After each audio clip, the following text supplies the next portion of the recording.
guys, welcome back to Sweet Yellow House. It's time for our custom touches for our home series, and this is our first installment. We're finishing it up today. So here's some inspiration pieces that I took from Pinterest that I looked at while I was working on this project. So this is the hutch in my kitchen. I did a small video a couple of weeks ago about it, but this is the hutch, and here I'm just taking off the doors that I'll be working on. Since I'm going to be putting molds on here, I want to work with them flat instead of having to tape them up and everything. So I actually grabbed 5 molds, trimmings 3, birdsong, classic elements, olive crest, and I want to say it's ancanthus scroll.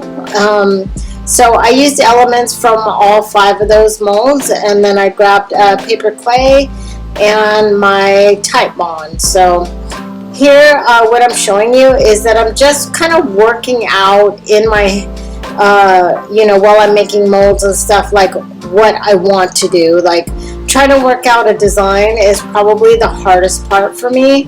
That usually is what takes the most time, especially when you're doing something this big. So I got all my designs set and I glued all those down, and then the second thing I did was I took the caulk. I got this from the dollar store. I put it in a syringe and I used that to fill any cracks that developed while it was drying.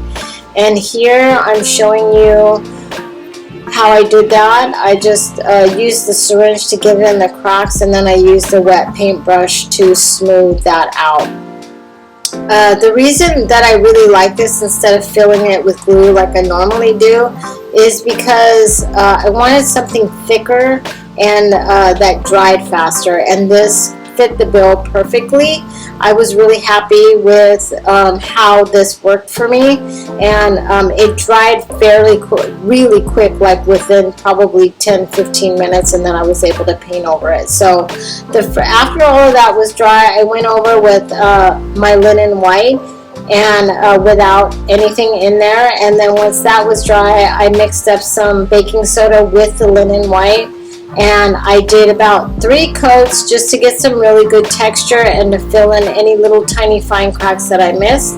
Once that was dry, I actually put the doors back on, and right now we're going to show some finishing touches for this, and I'm actually going to do a little tutorial. So let's start off with this home decor wax, and this is actually just clear wax. I'm gonna start off with this just to put a barrier between, because this is really porous and I don't want that. And when I put on the antiquing wax, which is the dark wax, I don't want it to just completely soak in there and then me not be able to take it back and get it off some and manipulate it. So that's why I chose to go in with the clear wax first as a barrier, so that way it gives me some play time to get it where I need the antiquing wax, to get it where I need it, and then to get it off where I don't want it. So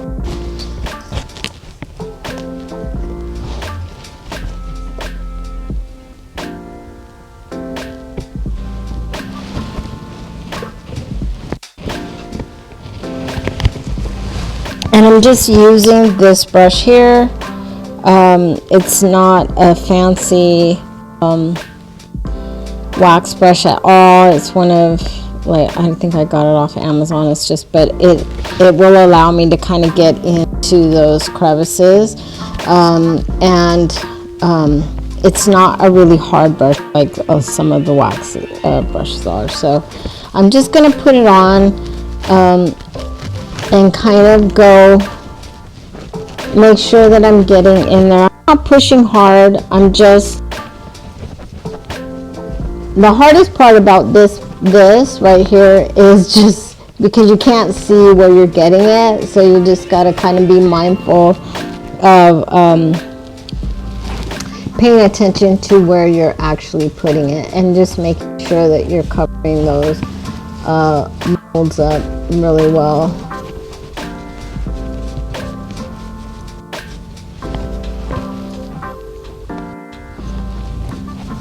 So I'm not being really careful with how I'm putting it on there. I'm just really paying attention to where I'm putting it.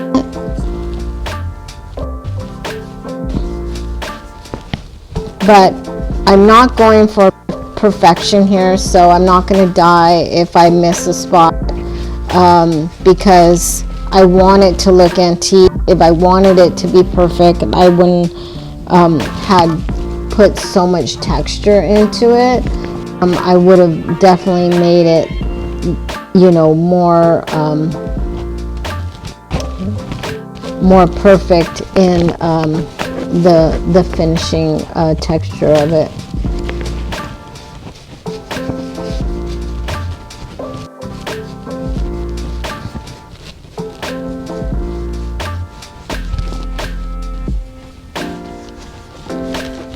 Okay, I'm not going to do the whole thing. I'm just doing a section of it so you can kind of see, you know, the process is the same all the way up, so I'm not hiding anything from you or changing anything. I'm just, it's just easier for me to show you in this smaller section. You don't need to see me do the same thing over and over all the way up the panel.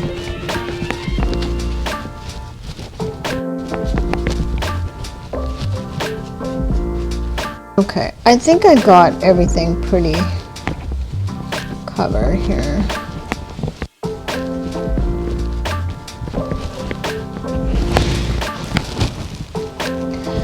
So now that I have that, the next step I'm going to do is I'm using the folk art antique wax, the brown wax, the clear wax, and the white wax all mixed together. I have another video where I show myself mixing. I show me mixing the how I mix everything together. But basically, it's just white, clear wax mixed together with some antiquing wax in there, and then that way I can kind of control how dark I want that wax or how light I want it.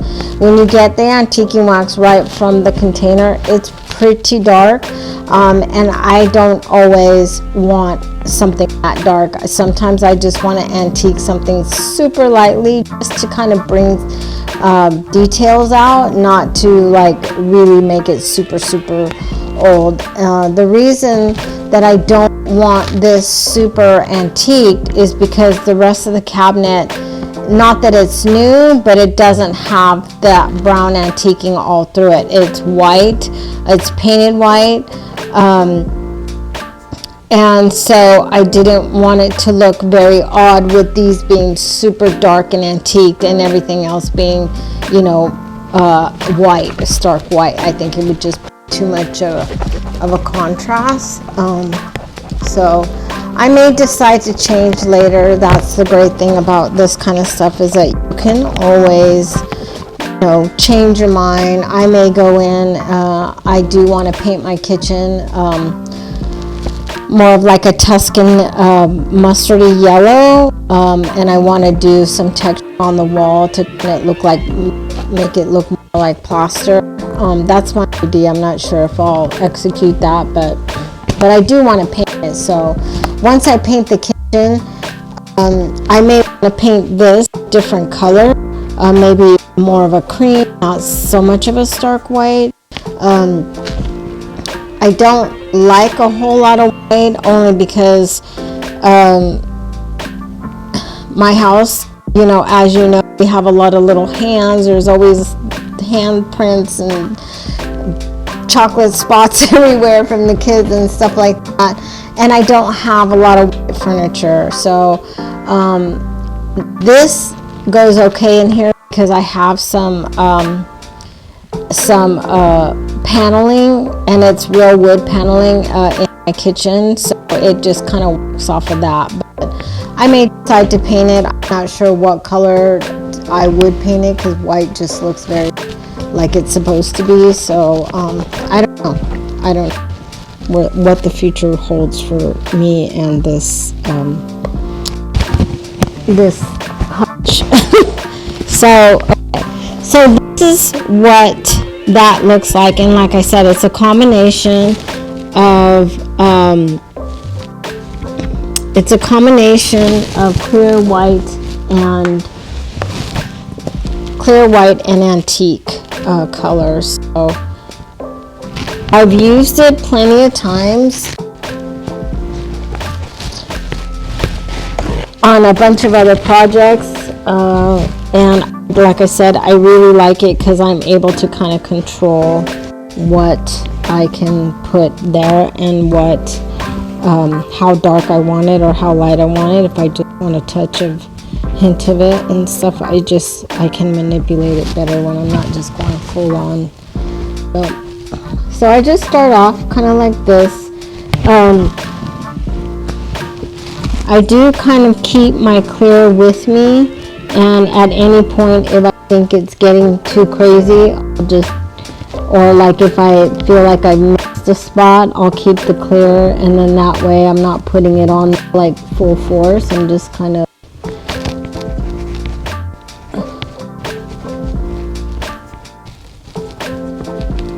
the idea of it though is that I really want to just kind of work it into those crevices.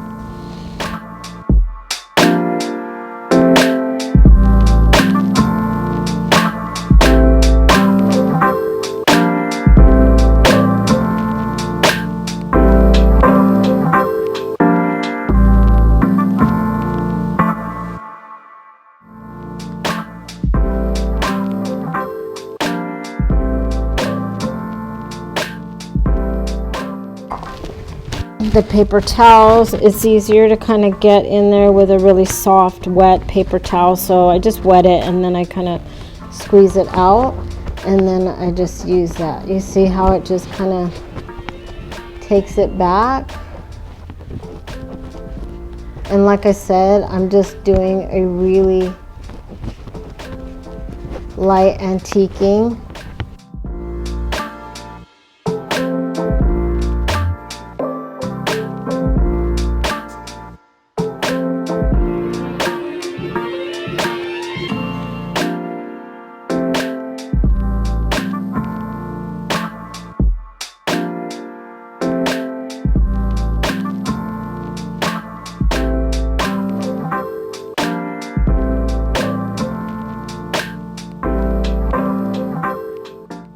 And I'm going to move the camera closer so that you can see that.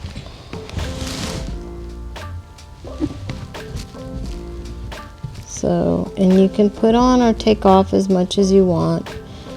Some people might like more antique, but like I said, the rest of my cabinet is really white, so I just thought it would look maybe a little weird with if the panels were really dark and the rest of it was white. I don't know, I might change my mind. That's the great thing about crafting and doing things yourself, is that you live with it for a week, and if you still don't like it, then, or you know, you can change it up or add some gold detail, because you know how I love that. So we'll see. So I am going to use my DIY white wax in just this brush here again, and I've just cleaned it out from the other wax that was on there, and just, you can tell I'm almost done with this. So anyhow, I'm just putting it on, and then I'm just kind of going over everything lightly, and then I'll go back in. So I'm going to finish the door, and then let me show you up close there. You can see where it's been taken back a lot. My lighting is, so that's where I took it down there, and then if you compare it to up here, that looks a little more choppy and stuff, where down there looks a lot more blended. So I'm going to finish doing the door, and then we'll be back to show you the final result of it all. And I think I have something else in mind for this too, but I'll see once I get it all together. So we'll be back.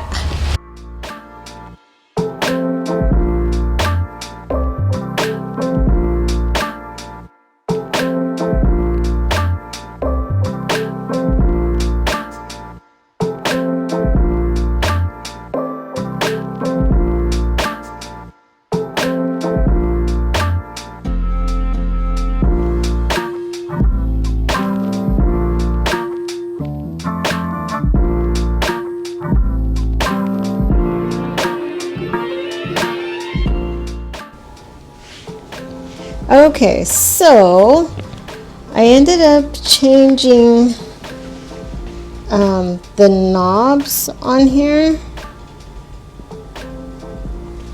so you can see I had these knobs. I think I bought these last winter, and I had a different idea of what I was going to do with these, and I just found them the other day. So I think that these look better, way better,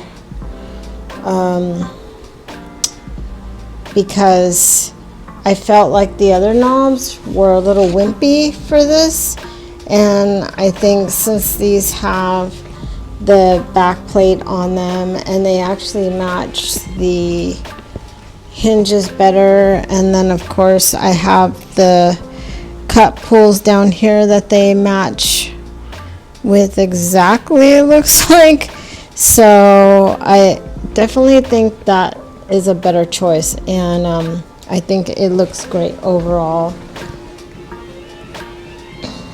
I think I am gonna probably paint the backing. I think it'll just kind of make everything stand out a little better. I don't know, let me know what you guys think. Or maybe I could paint the backing like an actual color, just to kind of make everything in there to pop, you know.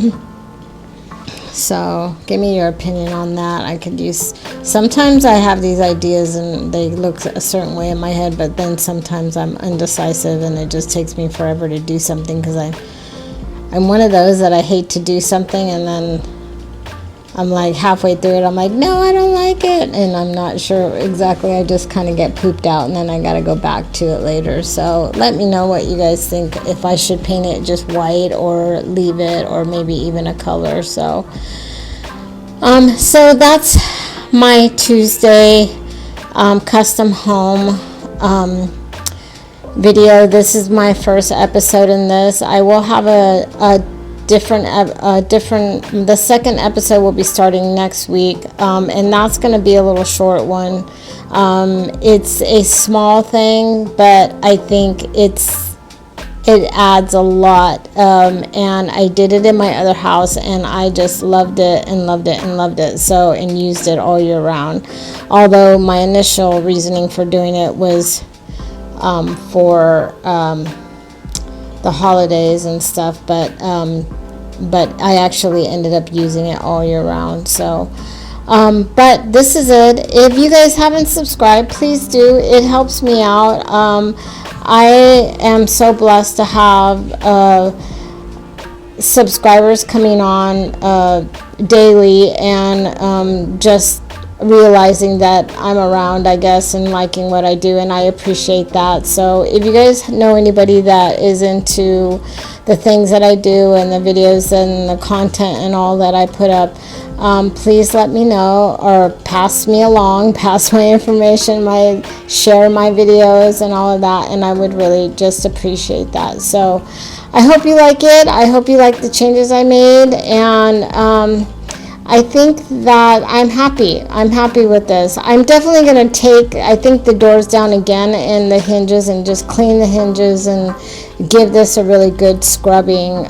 It just has, getting up really that close and personal has made me realize that it needs a really good cleaning. There's a lot of little fingerprints and everything there, and I think the glass could use a little bit. It looks like there's paint and stuff around the edges and stuff, so I think I'm just going to do a little overhaul cleaning on it for sure. So anyhow, I will be back on Friday for my Friday crafts, and until then, You guys have a nice day, and I appreciate you spending your time with me.